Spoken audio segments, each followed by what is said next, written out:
So our guest today is a professional composer, music editor, musician, producer. He works on a wide variety of film, TV, album projects.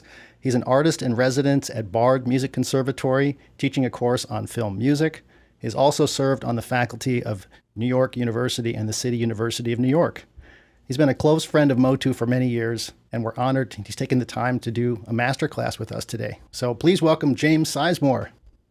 Hey, everybody. Thank you for that, Matt. Wonderful to see so many familiar names and familiar faces. Jim, I think it's been a good 6 or 7 years since you were in this very room. I think last time we had you were here. But yeah, it's great to see so many people. And thank you for the warm welcome there, Matt. Absolutely. Well, again, thank you for taking the time to do this today. Let's just spend a little time. Obviously today the focus is your masterclass, but let's just take a bit of time and talk about your career, talk about your background. I mean, I know there's a lot of people that are interested in what the projects you've worked on. So real quick, I wanted to ask you, where did you attend music school? And in answering that, talk about the time that you sort of got into this program called Performer or Digital Performer. Yeah, I mean, I think like many of you, I had a very musical upbringing. I sang in a church choir. I took piano lessons from a young age, and I started playing flute in youth symphony, I think when I was about 10 or 11. I started getting into that band at school. And then I found the drums and I started playing in rock bands, got really into progressive jazz and progressive rock sort of music. And then that led me to, in college, I went to a liberal arts school in Colorado called Colorado College, which was really, I got really interested into world music and electronic music. And that sort of served as an avenue into getting into computer music. And I got my first DAW, and a film TV composer that I knew at the time encouraged me to check out Performer. And I guess that was in around 2000. So I guess I've been using Digital Performer. I think I started around 2 point something about 23 years ago. So I think that's about the history of my DP usage. Yeah. But then after that, you went on to get your master's at NYU. I did. After college, I thought for the longest time I'd be in a touring band and just do that. And then I got a taste of what it was like to travel around in a van with a bunch of guys. And I realized I didn't want to do that. So I ended up getting into live sound. I worked as an audio engineer for about a year or two. I would go down and I'd play cocktail style piano in the restaurant, and then I'd go upstairs and I'd mix the show. So that was a pretty good deal. And I think my grandparents were getting concerned that I was spending all this time hanging out in this nightclub with all these rock stars. So they encouraged me to go back to graduate school, and they said they would help pay the tuition at NYU. So it was either New York or LA, and I came here to New York and did a master's program there at NYU, and then ended up getting brought onto the adjunct faculty, taught there for about 5 or 6 years before I got the job offer with Howard Shore. And that's what I was going to actually ask you about next. I mean, it's a great segue. Talk about how you met Howard and how that working relationship began.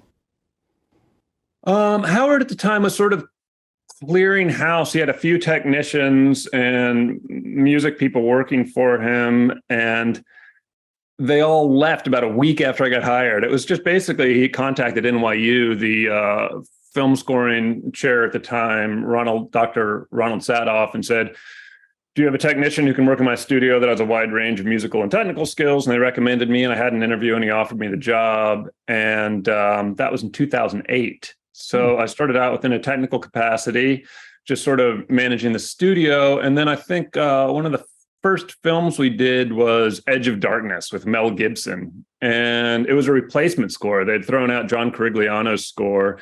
So we only had about 6 weeks or so to record this large orchestral score. And at the time, the Bourne Identity was really popular. So Howard was doing these sort of orchestral style productions. And the 11th hour, they said, "Oh, we really want some more drum and bass style techno sort of feel to the score. Can you give some of that?" And Howard sort of threw up his hands. And I said, "I can do that." And so I jumped in and started doing a bunch of beat programming, electronic programming and stuff. And then it was just one thing after another. That sort of led into me doing more music programming, into doing more music prep and orchestration, until eventually I just kind of became his right-hand man. And now I think we've done, 26, 27 different movies together now. Wow. Well, and one of the things that stands out, of course, is the orchestration work you did on the Hobbit Trilogy. Thanks. Yeah, that was a standout. That was a, harrowing production. I don't think I saw my kids there for a better part of 2 or 3 years, but the experience is amazing. Anything you wanted, I'd be like, "Oh, next week we're going to need 3 bagpipes and 8 didgeridoos. And they'd be like, no problem, we'll get that for you. You know, it's incredible. Any of the resources you can imagine. But I find that those really big productions are also just way too challenging. There's really a sweet spot, I think. I think it's around like the $30 million films is ones that I really like. Those are the ones that have the nice balance of creative, nice interaction between the filmmakers and work expectations. Well, and, you know, if you don't mind me asking, Peter Jackson, you know, the brilliant mind director, you know, working with him, production schedules, notes, temp, you know, talk a little bit about, you know, what it's like and what you kind of your challenges. He is such a force. Peter was amazing. We'd have like these weekly review calls with Peter, and he would be like in the back of a satellite truck after just getting off a helicopter on top of a mountain with like 500 extras being brought in for their next shoot or whatever. So he was always, you know, it's pretty wild just getting his attention, you know, but we'd have these weekly calls with him. And he was really influential in creating the sort of sound and approach of the music of the Lord of the Rings. I mean, it certainly is Howard's musical language, but he always had such great insights. Like there's this great moment in The Return of the King when Denethor is protecting the Minas Tirith and the orcs are coming in, and Gandalf chases away all the Nazgul by running out onto this Shadowfax horse, and he holds up his staff, and it's this big climactic moment with this giant dolly shot, and Howard had done this big moment there, and Peter said, you know what? Let's just try taking it down to that single voice for this one single moment, and it's this gorgeous cue. It's one of my favorites. It uses this nature theme. And so he was really influential in really being the guiding force of how the music was going to work. There were a number of problems and challenges in The Hobbit in the sense that the production schedule was so tight. You know, you're working on the first film and they're shooting the second film. By the time you get around to your third film, everything is so piled up. It was only supposed to be one movie, and then it was 2 movies, and then it was 3 movies. And you'd be halfway working through the second movie, and all of a sudden they'd swap out like the main bad guy. Like all of a sudden Azog was no longer the bad guy. He was moved over here, and they had a new bad guy named Bolg, and you had to come up with a new theme and recreate everything. So That was pretty harrowing. By the time we got around to the third film, I think on Battle of the Five Armies, we had about 1 week left in production, and we finally got reels 2 and 3, and we had to churn out like 55, 60 minutes of orchestral score in about 5 days. That was the biggest challenge on those films. Was that last week was a crush. Yeah, I remember that. Oh my gosh. So forget about mock-ups at that point, right? I mean, at that point, you didn't need to sort of mock it up. Right. There's no chance for revision. So at that point, everything is just going straight into Sibelius with no performer. And we're just sending an MP3 right out of Sibelius at the same time we send Conrad the scores for music prep. I see. Wow.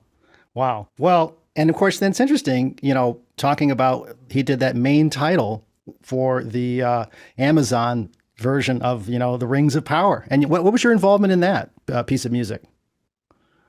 It was a pretty sweet gig, really, because they hired me on for 4 weeks as a music editor to create these 90 seconds of music. I mean, obviously it's Amazon's Rings of Power. They're pretty flush, but I was doing the music programming. So Howard, you know, would send me the sketch, and, you know, I'd work on some of the synthestration, you know, just to get an overall sound, to get everybody the thumbs up. And then he would take that score and he would orchestrate the score himself, not necessarily following all of my synthestration, but similar idea and approach, you know. And then like little conforms, they wanted like little black space at the end. So there's cutting some things out or doing some tempo changes, little things like that. Interesting. So, I mean, having worked with Howard so tightly for all those years, in a way, what would you say the biggest lesson you've learned from working with Howard? That's a good question. I would say the biggest lesson is slow down and details matter. Because I find so often in this industry, you have this disconnect between people that just need to get the job done. Everybody's waiting on somebody. There's a constant rush. You're constantly having to turn things over, that it's now, and everything is in a big rush. But when you're trying to create music, you know, I mean, it's an artistic endeavor, and you're not trying to make something just to get the job done. You're trying to make something that's transformative and beautiful. And Howard is so good about not rushing through anything. It's never done until he says it's done, and really looking at the careful details. And I think some of that gets lost in this current industry when everything is moving so quickly. I see. Well, what's interesting about your career, James, is, obviously you're a composer, you have a songwriting and musical background, but a lot of the projects you're doing today involve doing music editing. So talk about, I know you're going to get into that with the masterclass, but just in a way for those watching, talk about music editing versus composing and how those sort of interact in a way. Yeah, part of it with the music editing gig is that it's a much more reliable income stream. I mean, like I was saying earlier, like when you're following an artistic pursuit, you're not making great money because you spend so much time trying to make it absolutely perfect. Whereas the music editor gig is much better than like the orchestrator gig, for instance. Like if you're an orchestrator, you're just sitting around twiddling your thumbs, not making any money until those pages arrive and you can start orchestrating. And then you're getting paid per page. But as a music editor gig, it's through the union, through the Editors Guild. You're on salary with the film. It's got the most amazing health plan and pension.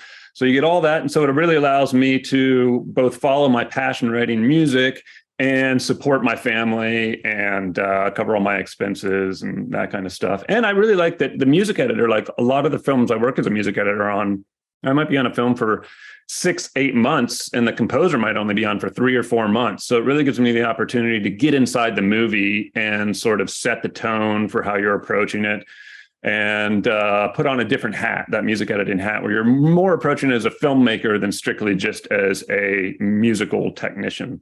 That's interesting. Of course, now and then, of course, it gives you more skills as a developing eye for even scoring, right? I mean, in a way, do you feel like that's sharpened as a skill?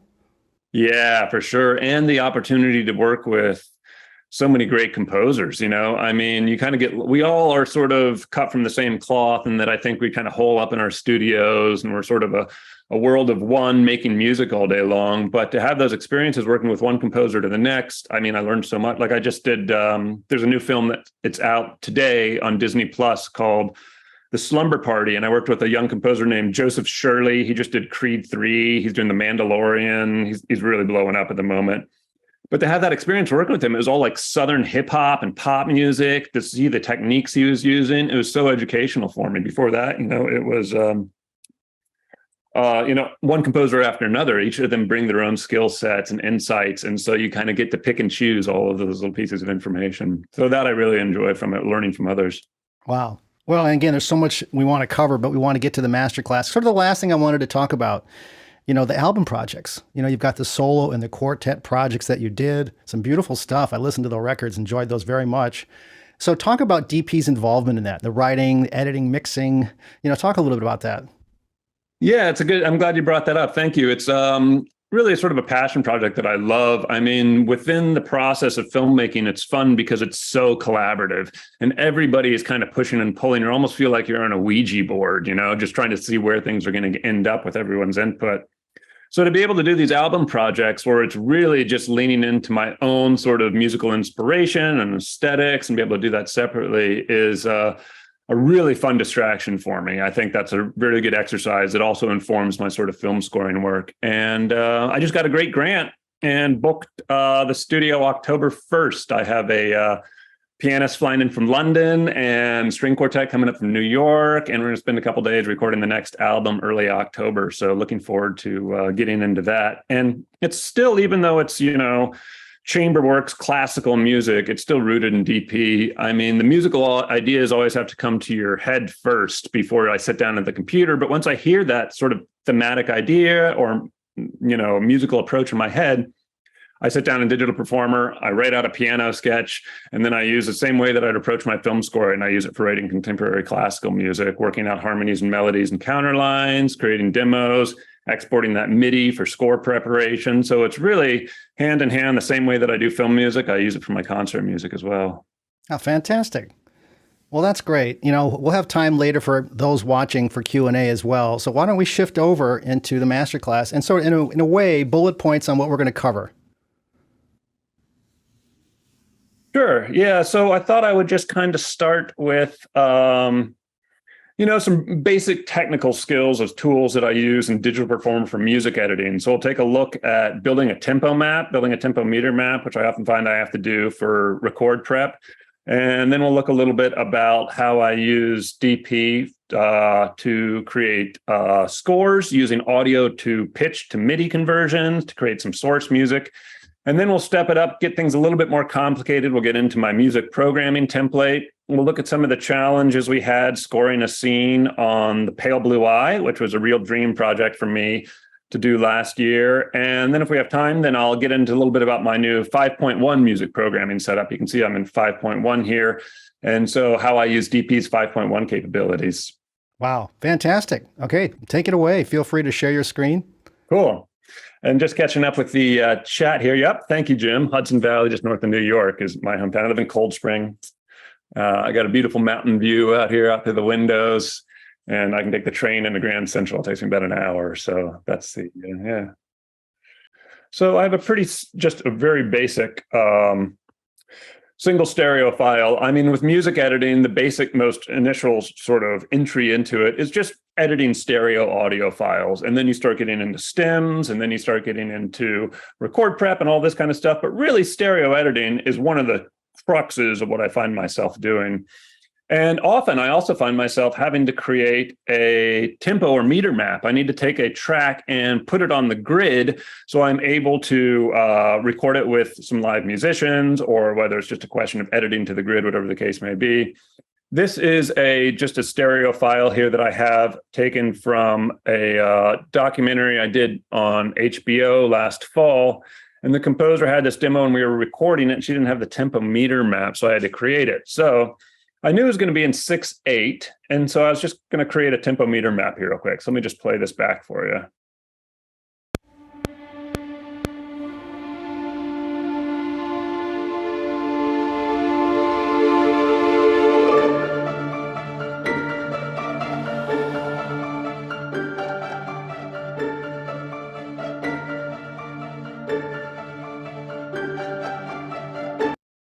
So I can already see here from the track that it's got a duple meter. It sounds like it's 6/8. So I'm going to put it into 6/8. And the first thing I'm going to do is I'm just going to ask Digital Performer. It's already put in all these red lines. So I know that DP is kind of giving me some clues that it knows what the tempo of this file is. So, okay, let's see what DP does for me. So I'm just going to go under here and under soundbite tempo, I'm going to adjust my sequence to be the soundbite tempo. And there you go. And if I look over here, I can see that, it's at 123. And it goes down to 124, 125, 123, 124. So you know what I would actually do with this, and what I often do when I'm orchestrating and I receive a MIDI file, is to start with, I find that I can often just simplify it. And let's just, if it's going from 123 to 125 to 124, I bet we can just call this whole thing 124. And that'll click out okay. And sure enough, I think that's going to work out all right. Although I notice that this downbeat here is happening halfway through the bar. So I will toss in a bar of 9/8 here. So I do this, going from bars 5 to the next measure. And now I got a downbeat here. So now when I play it back,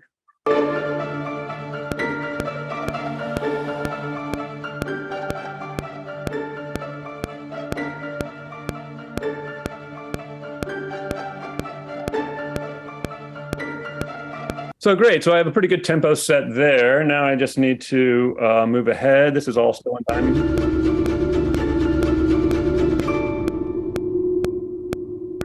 All right. So I know that here I'm going to have to put in a meter change so I can line up that downbeat. Again, I'm just going to pull up my change meter, change this to a 5/4 bar here at bar 28.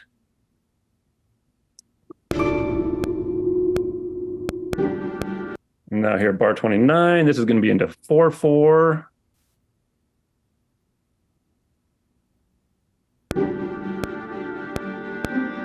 Let's change that click track to be quarter notes.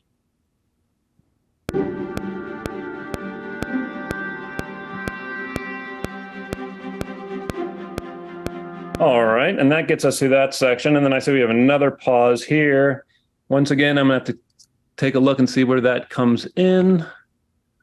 Right here on that and. So I'm going to put in another meter change here to line that up.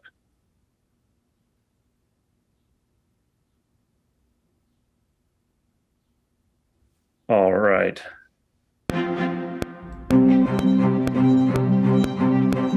Okay, now I can find here that I'm no longer in time. The tempo has changed a little bit. And this might be an instance that is really valuable for me to use Digital Performer's adjust beats function, which I have not found a match for this in any of the other programs. I mean, I'm a regular Pro Tools user as well for my music editing work, and Digital Performer is really the best for doing this kind of thing. So if I just play this back, I take out the click track. So I can hear that it's much slower than what this click track is doing. So if I go under here and I modify my conductor track using the adjust beats, I'm going to just drag the beats in the edit window one measure at a time, move this tempo down to be across the board. I'm just going to pull this out to where that downbeat is.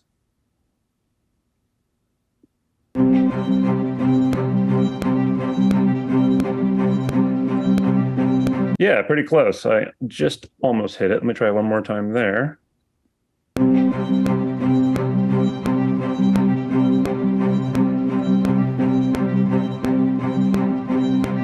So there we go. So now, having created this tempo meter map, I can then now take this MIDI file and export it to Pro Tools so I can build click tracks. I can pull it back into DP so everything is aligned to my click when I start doing other additional music programming.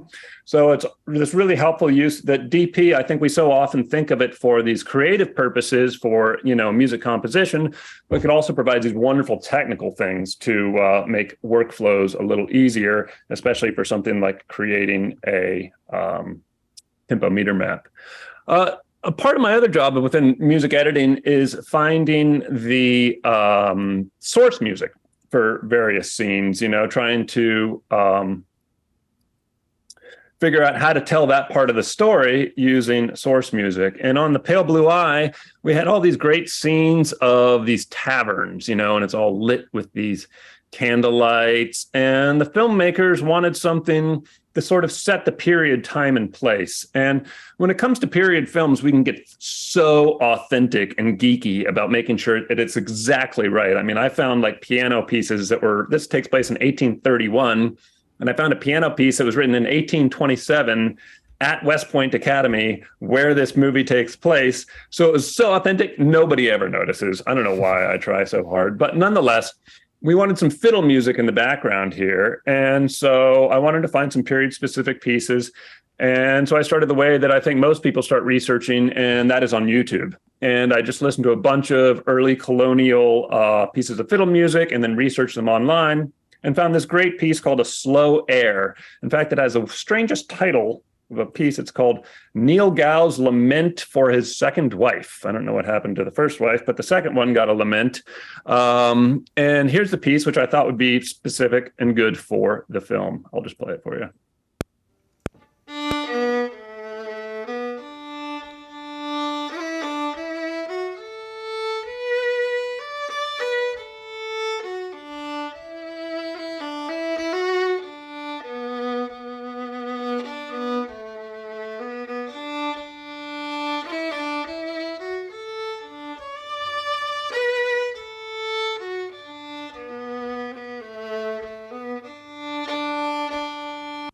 So you get the idea.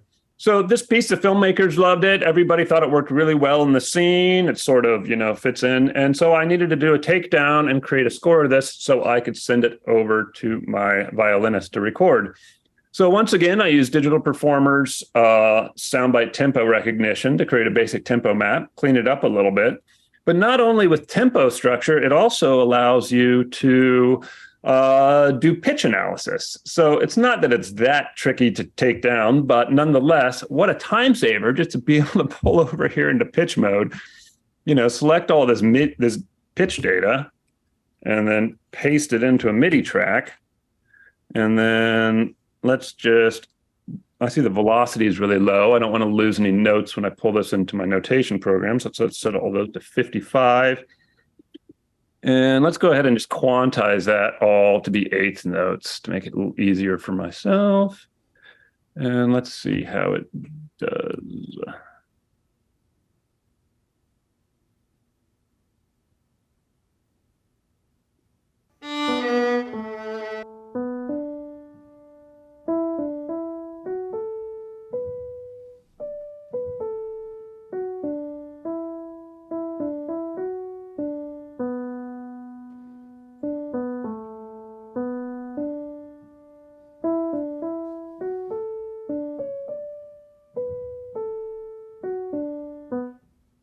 So just like that, it's given me this transcription. It only took me a few seconds, and it gives me the tempo meter map. I can then take this information, and even though it's already pretty close here in my quick scribe window, it's also easy enough for me to just take this information, export it as a MIDI file, and then pull it into my notation program. And there we go. So within, about an hour or two, I've been able to source a piece of source music online, research its authenticity and its use in the period film, and then convert it into a MIDI file, drop it into a score here. I just email that over to my violinist, and he sets up a bunch of different microphones. He even tuned his instrument to be like 1830s appropriate with the tuning structure he used. Sends it back to me. I drop all the audio in and I prep it for the mix. And there you have a piece of source music thanks to Digital Performer. So those are just little insights about some of these behind the scenes sort of technical tools that DP has that are really useful for preparing materials. Since this piece of music was written in the around 1810, it's securely in the public domain. However, I did not own the rights to the recording. The recording was done and posted by this person up on YouTube, so I needed to re-record it. So hence the re-recording. The music itself, public domain, but the recording we had to redo again. Okay, so that's just a little bit about some of these music editing stuff. Now I'm going to kind of get into a little bit more depth of the chat is hilarious here, of music programming, the larger templates that I'm using, building the demos, and some of the challenges we can encounter in that process. Like many people these days, I'm hosting most of my instruments in Vienna Ensemble Pro. I try to keep a pretty tight template. I try not to have tons of extra instruments loaded that I'm not going to be using. I usually have a custom template for each project I'm working on. For this movie, since I knew that we were going to be recording it in Teldec Studios with a large orchestra, I'm mainly just using my orchestral instruments and samples that are loaded here. You can see I have my VP instances broken down into strings, winds, brass, percussion, synths, and world instruments. Those then get printed as stems, which I deliver to the edit room whenever we have a set of demos. So we can then have those other music editors or the picture editors be able to make changes and send us feedback as the picture changes. So for this opening, this is the opening of The Pale Blue Eye, and this is the perfect scene to really showcase a major theme from the movie. We are setting our location. We're 2 minutes into the film. We have these big, expansive, wide shots of my home, the Hudson Valley, New York. In fact, this looks just like Cold Spring. I love it. And so this is a perfect opportunity to really showcase one of Howard's central themes. And so Howard wrote some great themes for this movie. I'm going to pull one up now, such as this investigation theme here. This is a great piece. It's very securely rooted in his Aeolian mode, the writing that you hear quite a bit, especially in Silence of the Lambs. And I will say that this film was temped almost exclusively with 90s genre horror scores from Howard Shore. So it was all Silence of the Lambs, Seven, a lot of Howard's classic scores from the 90s were all used as a temp score. So they had already baked the flavor into the score to begin with. This was a real, special film for me to work on because I'm a huge fan of Scott Cooper's films. He's made some great movies. Hostiles is one of my favorites. I think it's really fantastic, really wonderful filmmaking. Black Mass with Johnny Depp, I thought was fantastic. A Crazy Heart, such great movies. And his editor, Dylan Tishner, is an editor that I often teach when I'm teaching film music because he's done so many amazing films like P.T. Anderson, not to mention Scott Cooper. So it was a real bucket list item for me to work on this film with him. And Howard really nailed it out of the park, really capturing that sound that he does so well. So, here's the tune that he came up with.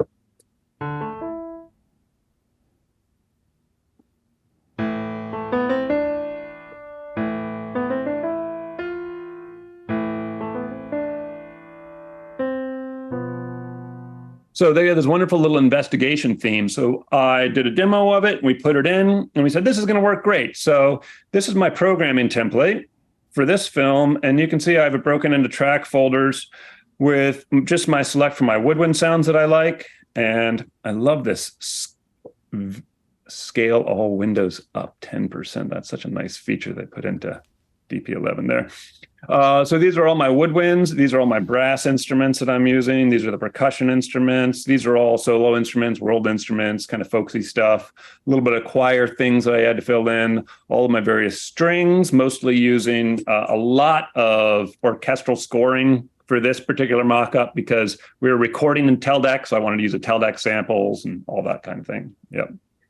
And then these are all spitting out on these various VEP instances to VEP, and those all come back into my template through the mixer. So you can see I'll have one track for my flutes and oboes, one track for my clarinets and bassoons. Those are routed to their own reverbs, and those tracks are then routed to its own stem. That stem is then routed to the master bus. So anytime I push record and I'm done with my demo, it prints out those orchestral stems and the full mix for me to use.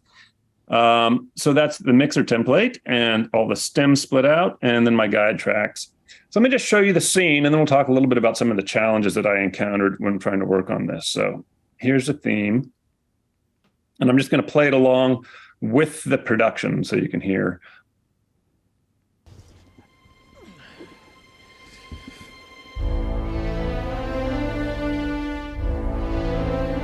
The governor suggests you were a legend among New York City constables. In his estimation, one without peer. And when he recommended your services, he noted your impressive accomplishments, including apprehending the leaders of the Daybreak Boys, breaking up the dreaded Shirt Tails gang, and solving a particularly grisly murder of a young prostitute in the Elysian Fields. Your talents include code-breaking, riot control, and gloveless interrogation. Minister's son, you came to New York while still in your teens, and you are a widower, still under 3 years now. Thanks for coffee. Here.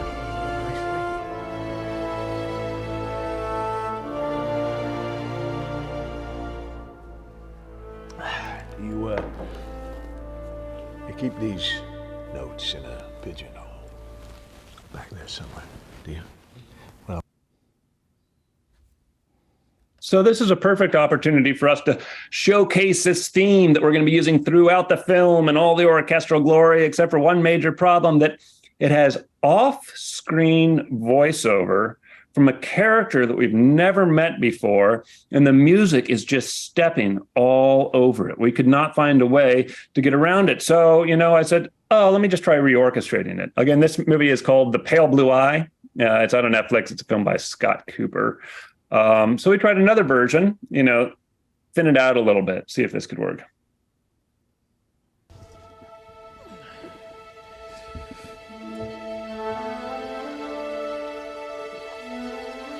The governor suggests that you were a legend among New York City constables. In his estimation, one without peer. And when he recommended your services, he noted your impressive accomplishments, including apprehending the leaders of the Daybreak Boys, breaking up the dreaded Shirt Tails gang, and solving a particularly grisly murder of a young prostitute in the Elysian Fields. Your talents include code-breaking, riot control, and... I'll stop there for time's sake, but that helped a little bit. We took all the heavy basses and low end out, and we just sort of added in those like lighter flutes and gentler colors, but still it was just too much going on. We could not get the filmmakers to approve it. So then the next question is, okay, well, they like the temp score. The temp score seems to be working okay. What's in the temp score? Let's take a listen to that just to see what we're working with. So if I play this temp score here.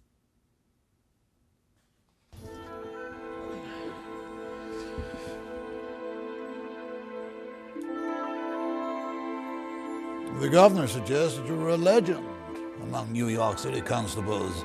In his estimation, one without peer. And when he recommended your services, he noted your impressive accomplishments, including apprehending the leaders of the Daybreak Boys, breaking up the dreaded Shirt Tails gang, and solving a particularly grisly murder of a young prostitute in the Elysian Fields. Your talents include code-breaking, riot control, and gloveless interrogation.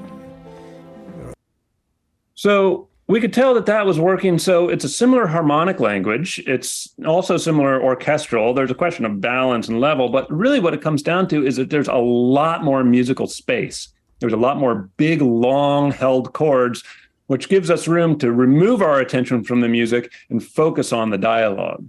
Once we figured out that approach, we were then able to take this existing theme and modify it to fit in with the picture. We also made some changes, realizing in the second half here, when they get to the Academy, our investigation theme was just a little bit too much. It had too many notes going on, too many melodies. And so we thought, what else could we do here since our investigation theme is a little bit too crowded? And the answer to that was to use the Academy theme. So Howard also wrote this great piece of music using these sort of descending fifths. It has a very sort of Americana, Copeland sort of vibe, especially when adding in the field drums and snare drums. So we were able to take this motif and bring it down a couple lower octaves, reinforce the connection to the Academy through our thematic development through the course of the film, and also making more space for the dialogue. So that's what we ended up here. So this is the completed demo with that approach.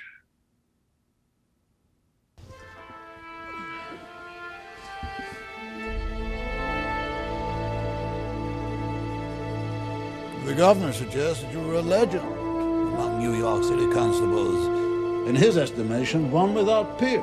And when he recommended your services, he noted your impressive accomplishments, including apprehending the leaders of the Daybreak Boys, breaking up the dreaded Shirt Tails gang, and solving a particularly grisly murder of a young prostitute in the Elysian Fields. Your talents include code-breaking, riot control, and gloveless interrogation. You're a minister's son who came to New York while still in your teens, and you are a widower, just around 3 years now.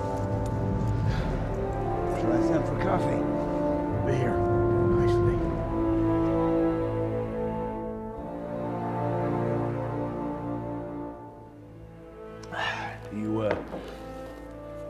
You keep these notes in a pigeonhole back there.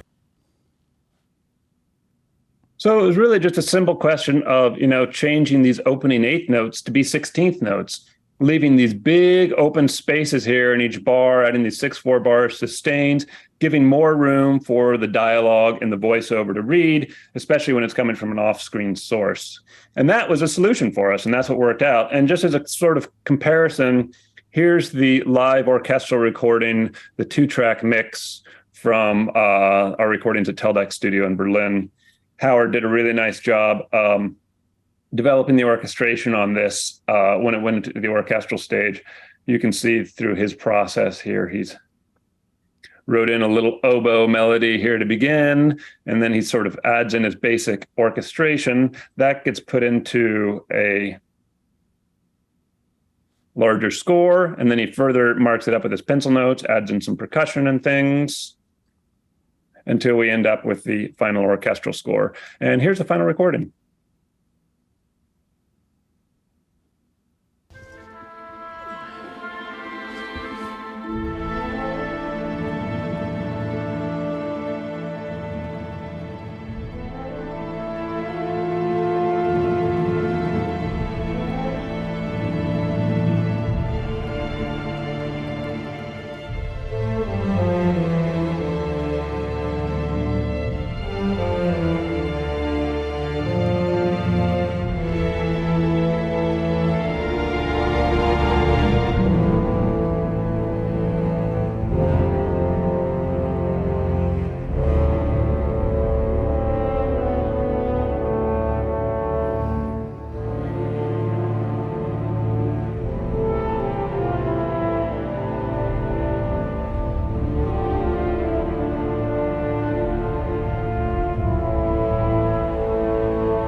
I took out the voice over there just so you could hear the lovely recording that we got there at Teldeck Studios. Definitely one of my favorites. I just love the sound in that place. But this sort of illustrates some of the challenges that we encounter when making music for film. If it wasn't already complicated enough to figure out how to use all this software, to understand years of music theory and harmony and how all these parts work together to create film music, you also have to understand how this music interacts with the larger film landscape, how it works with the dialogue, the voiceover, the cinematography, all those kind of considerations come into place. And these are some of the challenges we encounter. So I thought that might be a sort of fun look at the Pale Blue Eye. Now I just want to take a few minutes to jump over to, I find that I'm more and more often working in 5.1, even within the demo stages. The edit rooms I'm working with are often set up in 5.1. So I've adapted my programming template to also work that way, which has been a real help for me because, when they go in and they're hearing all the sound effects in 5.1, and then they're hearing the dialogue out of the center speaker, and you have just music in stereo, it's a little lackluster. If you have a real surround sound experience for the edit room and when they're screening it, it can really help to get the thumbs up before the cue comes in. Let me just pull this session up. This was, I had an interesting sort of film music experience. This spring, I was working on this Disney Plus feature called The Slumber Party, where I was, I think, probably the oldest person on the post crew. The director was a Latin American female filmmaker in her early 30s, a composer, Joseph. I think he's in late 20s, early 30s or something like that. So it was this really young, fun production. And then at the same time, I was also working on Ferrari by Michael Mann, working with another Oscar-winning composer who lives right down the road from me, who's not Howard Shore, but it ended badly, so I won't get into great details about that, where I was by far the youngest person on the production by like 30-something years, to sort of see this dichotomy of like first-time filmmaker, Disney Plus, highly award-winning, older filmmakers with big studio dollars and all that kind of, and the dichotomy between the two productions could not have been more different. It was really fascinating. But going into it, we knew that the composer had about 5 or 6 weeks. And if you know anything about Michael Mann and his history with composers, if you don't, just Google search on Michael Mann and composers, and you might find some vitriolic words from some of his past colleagues. But we knew it was going to be a major challenge going into it. And we also knew that we wanted to just jump right into 5.1 as soon as possible so we could really make an immersive experience for the filmmakers. So this is an initial sort of, when we were first starting, we were talking about the concepts between how to approach a movie about cars and, Ferraris and all this kind of thing. And part of the idea was to sort of mimic the idea of how cars move, not sort of so based in orchestral sounds, but how can we extrapolate to get a feeling of what's a concept of cars? How can we relate that to music? So this was a fun little thought experiment that we started with, which was to just start with a very simple sort of loop, this sort of loop that both the composer and the filmmakers were already sort of connected with. They'd been using it in the temp score. And how do we develop that to really capture a sort of Ferrari race car kind of vibe? So in this instance, before I jump into that, the concept and the sound, I'll just show you a little bit about this template. It's not so different than my stereo template, and that I still have all my MIDI tracks sort of laid out pretty similar, using some different libraries for this one because the film's a bit different. But nonetheless, still has all the MIDI tracks feeding to VEP, coming back into my audio, and then printing down into these stems. And to create the 5.1 effect, I'm using for each instrument group. So here's my flutes coming in here. I'm panning them in a little bit to the left like I would my sound staging, a bunch of effects on there. And then I'm using Altiverb's, Altiverb XLs. Already they have a number of quad and 5.1 impulse responses to create the sound that I'm looking for. So I can go in here and I can pull up an Altiverb, stereo to quad. So this is taking that stereo signal and running it through this quad impulse response to create a sense of space. I can then go in here and shape some of my sounds here a little bit. I will typically pull out some of the tail here, and mainly I'm just looking for the early reflection. So I might pull out all the tail, or I might just like really bring it down just to give a sense of space and depth into my 5.1 field. I'm still trying to keep focus up front, but it's nice to have a little space and fill in the background. And then I'll usually add some kind of tail. Like for this, I'm using large Valhalla reverb, which I will often do. Sometimes I'll even do two of them, one in the front and then one just here going to the back.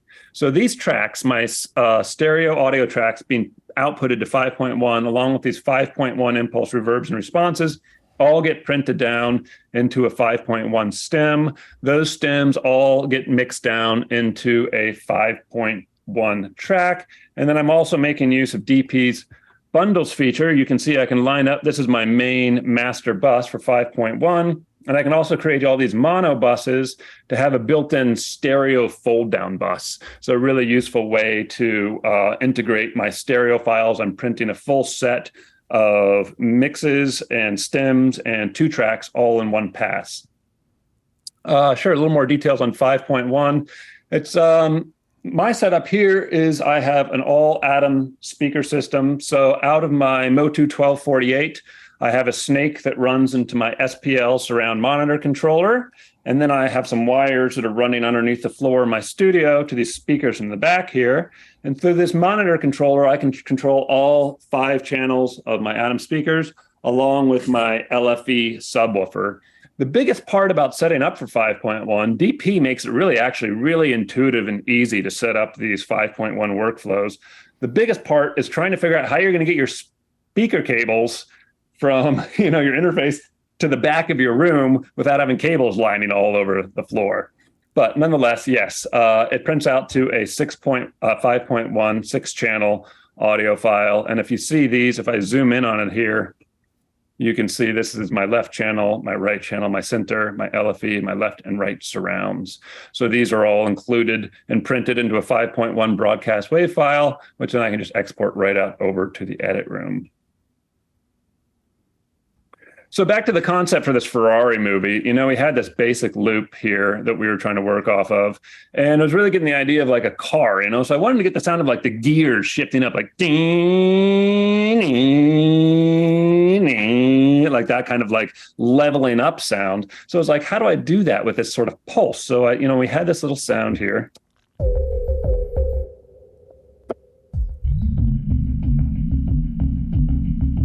So that was a loop that we kind of liked. So it was easy enough for me to just, bunch of synths can do this.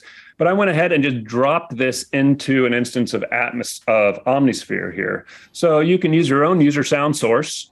So I just used this audio file and I dropped it in here. And then I can use Omnisphere's various sort of processing techniques, such as ring modulation. And then I can assign this frequency of the ring modulation to my mod wheel. And then I can create that sound of a constantly evolving and, increasing tension, much like a car going through its wheels. So if I just play this.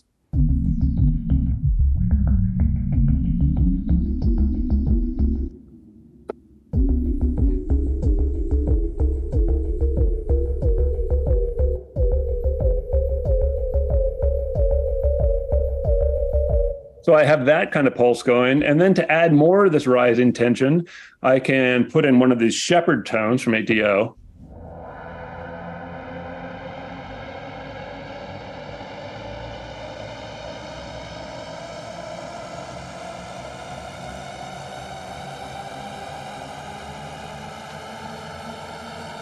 And shepherd tones, if you're not familiar with it, I'm sure most of you are very fascinating psychoacoustic effect. It only works inside our own heads. It doesn't happen acoustically, where it sounds like the sound is constantly rising up. It's a sine or, tone that's going up at the same time. And then once it gets to a certain level, the octave below starts coming in. And so then as this upper tone goes down in volume, the lower tone goes up in volume, and it creates this experience of this constantly rising tone. So once again, this idea of, this shifts of gears kind of moving up and down.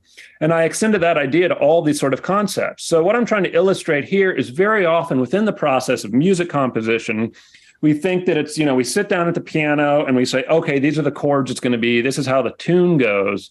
But the best I find way to approach a film scoring project is to really first dial in what's the concept that you're trying to accomplish with the score, And if you have that sort of identifying point of how to approach it, then it gives you a lot better framework of creating a really original score that's bespoke and fit for the film itself.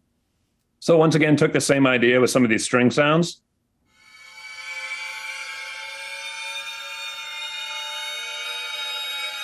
Just as constantly rising sound. So here, I'll play it for you, give you an idea of how it turned out here.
So even before writing a note of music to the film, it just, it was an idea of like, here's how we can approach a concept. And I wish I could play you some of the cues because there's some great music from the film, but it got thrown out and replaced as Michael Mann likes to do. So I will have to hold off on that. But that's just a little bit about, once again, my template, how I'm doing programming, and really how to think about concept and approach when you're approaching musical composition. I see the time it is, and I also see that Amy Schumer is emailing me about the latest music edit. So maybe I'll pause there and just open things up, and we can just kind of have a little chat for 10 or 15 minutes. If any questions, anything come up. So, hey, James, obviously great job. I have a couple of quick follow-up questions. You were taking MIDI files into Sibelius, and why MIDI files over XML files, and sort of, maybe talk about that for just a second. Yeah, that's a really good question. And in fact, I often will export XML files, and I'll even put in notes into the quick scribe window. I said MIDI is like a generic export, but you're right. Actually, typically I will be exporting an XML file, especially now that Digital Performer has great dynamics and articulations you can include right in the quick scribe. It's a lot faster if I can just punch that stuff in and send it over to my copyist. And then he doesn't have to guess what my articulations are, or where the crescendos and dynamics. He can sort of pull that stuff in. So you're correct. Thank you for the correction. It is usually an XML file. Yeah, sure. Well, that's great that you have the choice between MIDI files and XML files. And so have you taken advantage of articulation maps in 11? Yeah, that's been really cool, especially for, it all depends on the library. Some libraries are not based on those key switches, but for all the ones that are, it just makes things so much easier. And easy way to also get the articulation key switches out of the way, to have those articulation maps are also kind of very, very helpful. So yes, thank you for that, Matt, as well. That's been a very nice feature that I've enjoyed digging into. Sure, absolutely. And in regards to automation and things like that, do you use control surfaces? Are you a drawer? What's the best way for you to get, volume points or even controller data? Yeah, that's a good question.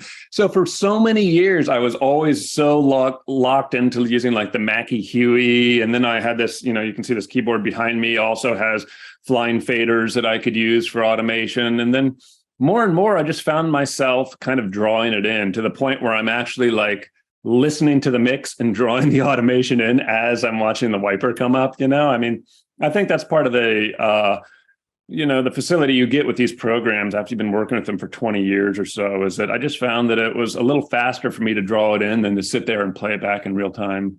Right. That's great drawing. And so obviously chunks being a huge part of how DP operates for film scoring and things like that. Maybe talk for a minute about, is it for duplicating scenes? Do you try to keep, scenes as separate projects, or do you utilize the chunks feature? Oh man, I got to tell you, the thing that I love about DP is the chunks feature and then the clippings feature. Oh my gosh. So I can take, like, the composer would send me his DP session and his massive template, and I want to just pull that into my template. So how do I get a clean MIDI file and all that kind of stuff?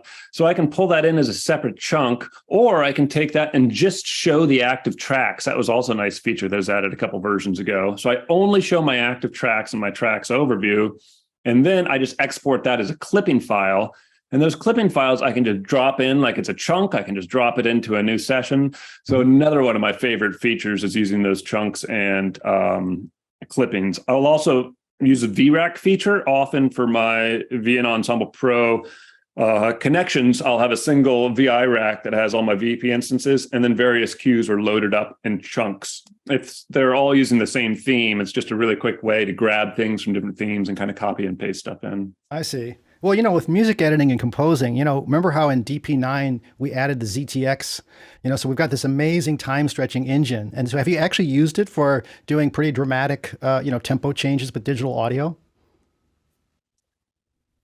And I get that too with the Melodyne integration, and I will say that I think DP's algorithm, I mean, I've tried so many of these for time stretching, and, I've used Pitch and Time Pro for years. I know Pro Tools sort of pitch and time expansion, and then I know the Melodyne has it. And I don't know what algorithm they're using, but it just sounds great for that time and pitch compression sort of stuff. And so because of that reason, I'll often find myself having to do that, which usually I'm kind of reluctant to do that. I think it's because the algorithm was so bad for so long, and you hear all those, gritty sort of little elements that came out of it, So I'm typically careful not to do that. But when I do need to do that, I find myself pulling it into DP so I can use their algorithm. Yeah, ZTX was such a jump for us in terms of sound quality for polyphonic. I mean, yeah, that's fantastic. All the amazing things. Well, like you said, I mean, there's so much we can cover.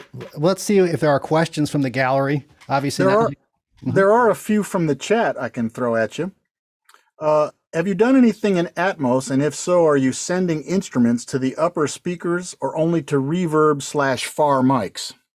Yeah, it's a good question. I find that more and more every production that I work on has Atmos expectations. I mean, even like Howard just did a big concert recording. He was in France last month, and Radio France did a three-day retrospective of all of his film music, and just impeccable performances, some of the greatest soloists on the globe. It was amazing.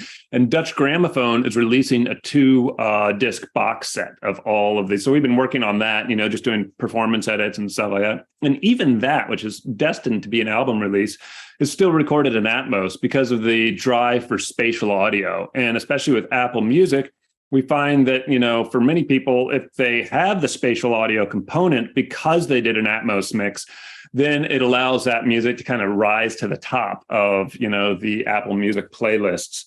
So while the demo process is never in Atmos, I haven't really experimented with that, but our mix process is definitely all in Atmos. And then at that point, yes, we are adding additional elements. Usually it's, about a 7.1 mix with height information. So we're adding height information, ceiling information. That's what we're delivering. Sometimes we'll actually set up microphones in the roof of the hall to get that ceiling information as well, just to add that extra space above. That's very cool. Are you still getting paid when the director throws out the score? And then once again, I mean, that's the best thing about being a music editor, because it's kind of like your crisis is my mortgage payment. I mean, I get a weekly paycheck, whether I have absolutely nothing to do all week long or whether it's everything is going haywire, I get paid either way. And if it gets past that 10-hour day, then you start getting overtime. And then if you're working through the weekend, you're getting additional overtime. And if you haven't gotten a day off in 2 or 3 weeks, you get into golden time and turnover penalties and all that kind of stuff. So, you know, it's a hard thing. And I've worked on 3 or 4 films where the composer's score got thrown out. And I've also worked on 3 or 4 films where we were replacing another composer. So, you know, it's never easy, but, you know, it doesn't bother me too much. It's you know, part of the nature of the gig. Somebody said, after the orchestra session, did they keep any of the demo VI's stems in the mix, or is it all live? Oh, that's a good question. I mean, for this, you know, it's almost, I would say it's like 95% live orchestra. I think I maybe used a couple little tams here and there. And, you know, as the nature of the score, it was really sort of again, it was like this 90s genre throwback. So it needed to really be this sort of organic, natural sounding thing. And the orchestra in Berlin was really the perfect orchestra for it, because they had that kind of sound.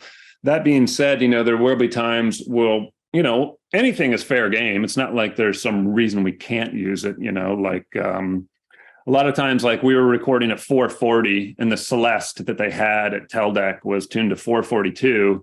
And it's not like they're going to come shave the edges of the Celeste off to get you those 2 cents. So in that kind of instance, sure, we're going to use a sampled Celeste. It's probably just a little bit easier.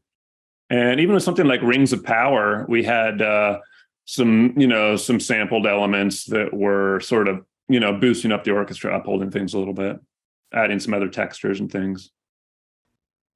I was going to ask you real quick, maybe in a nutshell, some of the kind of the premium VIs you're reaching for these days. I mean, are you using Spitfire? Maybe just talk for a minute about some of your favorite VIs for orchestral scoring. I use a lot of, I have a lot of Cinesample stuff because I've had a, you know, long relationship with those guys and they've been very, you know, supportive and encouraging to give me a bunch of samples. Spitfire's been great too. I mean, if I was going to build a library fresh right now, I might just really lean into the Spitfire instruments. I think they have a really nice design and sound to them. But a lot of my samples, like kind of old school with some of my samples, like I love, Los Angeles scoring strings for my strings. And I'll tell you why is because they have this auto remote control feature where they'll do auto divises. So I have, you know, this is my A section. This is our first 4 violins of the violin 1 section. And then the second 4, and then another 4. So it's a 12-person section. And they recorded each group in groups of 4. So I can create a MIDI device group here in Digital Performer, and instead of just triggering one single contact instrument, it'll trigger 3 different contact instruments. So here you can see these are all my MIDI device groups that I've created down here, which are assigned to multiple instruments in contact, which is cool because if I'm playing a single violin line and I'm playing one note at a time, it will play all 12 violins at the same time. But then when I get into divises, let's say I want the violin 1 section to play a 3-part chord. The problem I often find with an orchestra, when you get into divises, you know, when you take a string section, you can split it out, or a brass section, you split it out. It has the effect of thinning out that texture or color and pushing it into the back of the orchestra. So it's a really useful technique. If you want to bring the horns forward, you put the strings to VC. But often when working with samples, you know, you're triggering one sound and then you play a chord, and instead of being 12 violins playing it, you have a recording of 36 violins playing that chord, and it's just a big, massive sound. So I love this Los Angeles scoring strings for those divisi purposes. When I play a 3-part chord, it splits out those 12 players into a group of 4, a group of 4, and a group of 4, and kind of puts the whole texture and color sort of in the back. But you can see I have tons of Spitfire stuff. Again, it's often very project specific because I was doing so much. Since we were recording this score in Teldec Studios, this is my pale blue eye template I have here. I was using a lot of these orchestral scorings, Berlin strings. They've been really supportive of my work too. They've hooked up a lot of great samples. You know, orchestral brass classic and some old school sort of libraries and bespoke stuff that I've had for years. synth samples, I mean, gosh, I think I can keep going forever. Samples are like a never ending kind of thing, Oh, absolutely. And to what extent have you tried any of the clips features in DP aside from clippings? The clips windows where you can bring in looped elements and things like that. Have you played with that?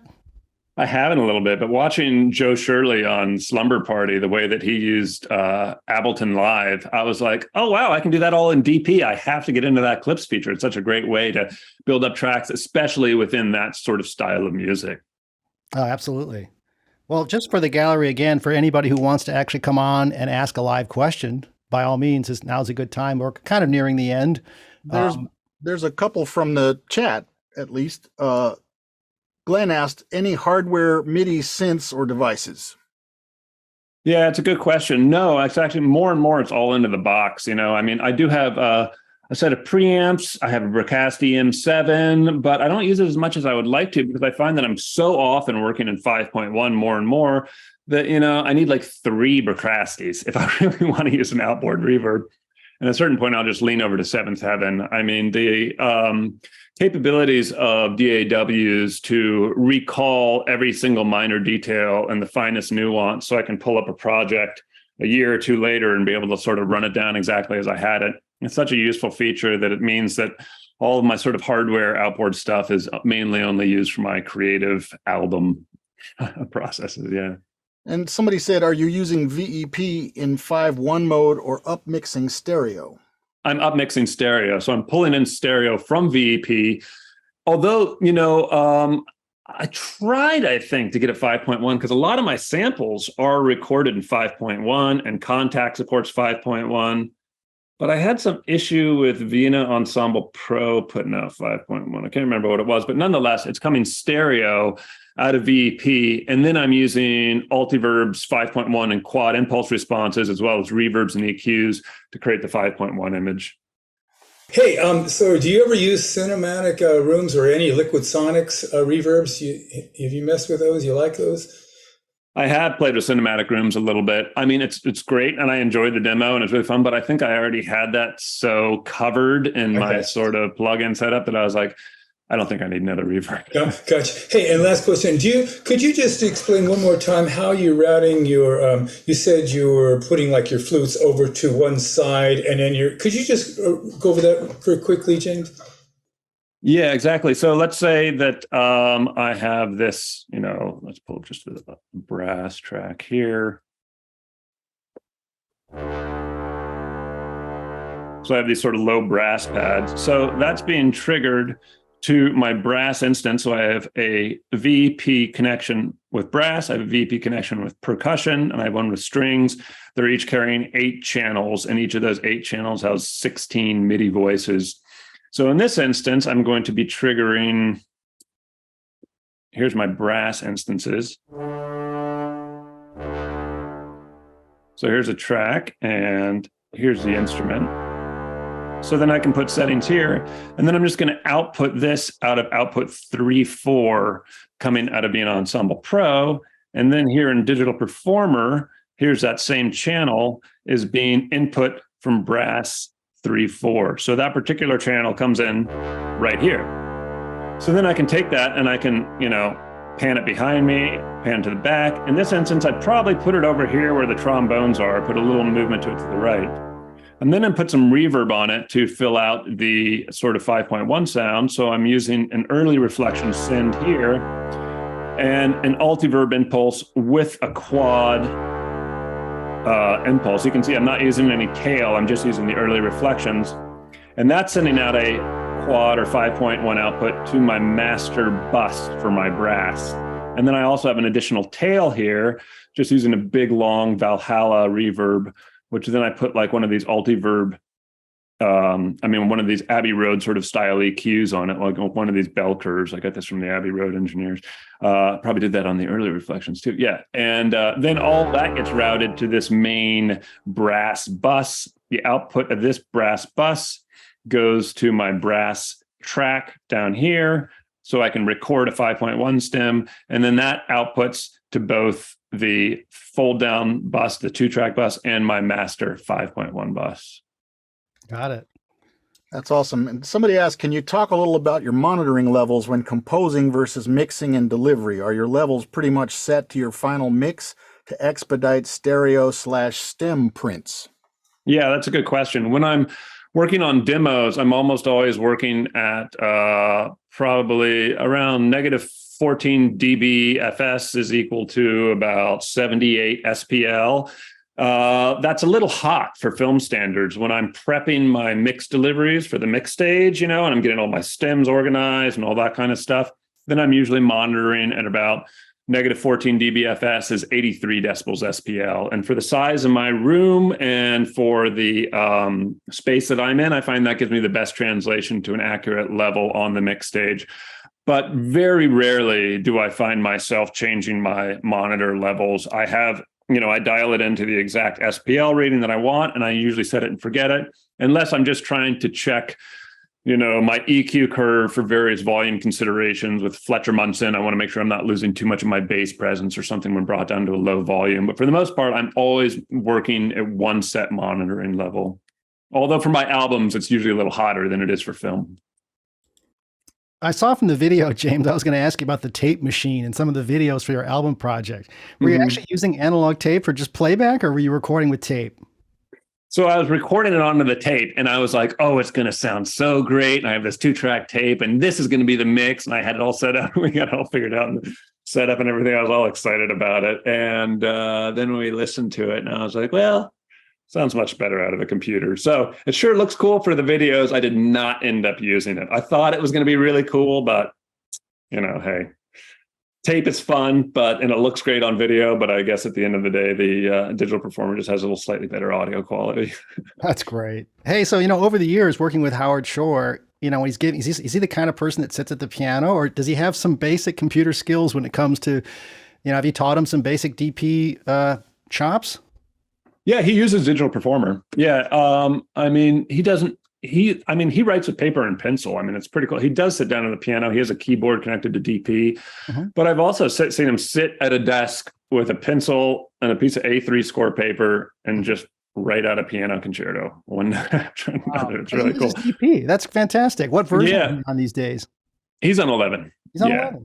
Yeah. And so if you look at his sketches, let me pull up one of his sketches for you here. Let me just find one. So he takes a DP file and he uses the QuickScribe window. So you can see this is QuickScribe, and he prints it right out of DP. So he set the DP file. My colleague sets a start time, the picture version, and then he puts in a bunch of markers. So anytime that there's a cut in the film, my colleague will put in a marker that says, okay, here's a shot of Landor, here's a shot in bed. Then he rises up on beat 3. He opens a letter to downbeat at beat 3. On beat 4, he lifts this thing up. So Howard can look at this page, print it out, write in the music while watching the film, play in on his keyboard to work out musical ideas. And he uses it just as basically a time code calculator. Even though he's writing with paper and pencil, he can still use Digital Performer's tempo meter functions. So let's say that he wants to make sure that this letter opens up on beat 1. He wants to make a musical moment to that. Let's say there's some gravitas to that moment in the film. He can add in a 3/4 bar here in bar 2 to make sure that's going to sync up a little bit, or he can work with tempos and changes and things like that. This information then gets input into a notation program and turned into MIDI. I can then take that MIDI file, drop it right into the Digital Performer, and dive into the music programming. Wow. Well, that's fantastic. It's great to hear about that workflow. How about Ken Page? Yes. Is there anything in music you haven't done that you'd like to do, or anyone you haven't worked with that you'd like to work with, or films, or anything you haven't done that you want to do? Yeah. I would love to, with all the excitement of the Barbieheimer, weekend. I'm really impressed with what Greta Gerwig is doing. She's a New York film production, as well as her partner, Noah Baumbach. There's some New York filmmakers I would love to hook up with them sometime. I would love to, I have a lot of respect for like Ludwig Göransson. I would love to work with him. I got a little taste of that working with Joe Shirley, who's a longtime colleague of Ludwig's. But, I think the fun thing about the work that I do is that each project is different, and I never really know what's going to happen going into it, for a long time, I thought Rings of Power would be the amazing job to work on. And then I got a taste of it and I was like, no, I don't think I want to work on that series, you know? So it's like we have these idealized sort of ideas of which productions we want to work on and what would be really fun until you get into it. And then you're like, oh my God, this thing is a nightmare. You know, so.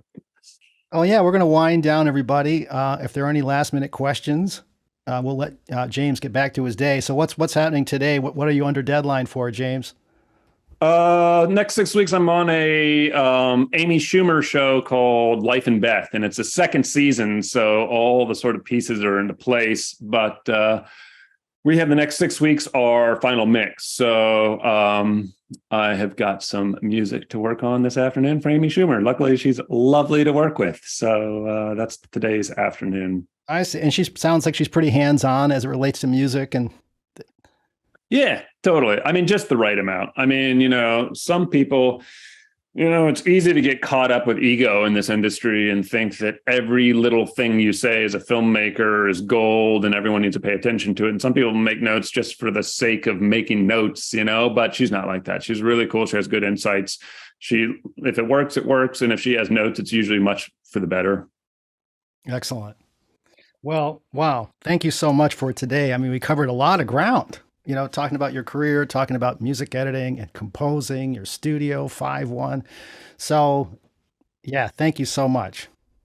Well, thank you, Matt. It's so great to connect with you. Like, Digital Performer has been such a wonderful partner and, you know, making such great tools that I wouldn't be able to do this work without it. So any chance to kind of connect with the DP community and give a little back, I'm happy to do so.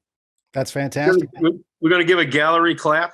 Yeah, we're going to come out here to the gallery to give a round of applause to James here for today.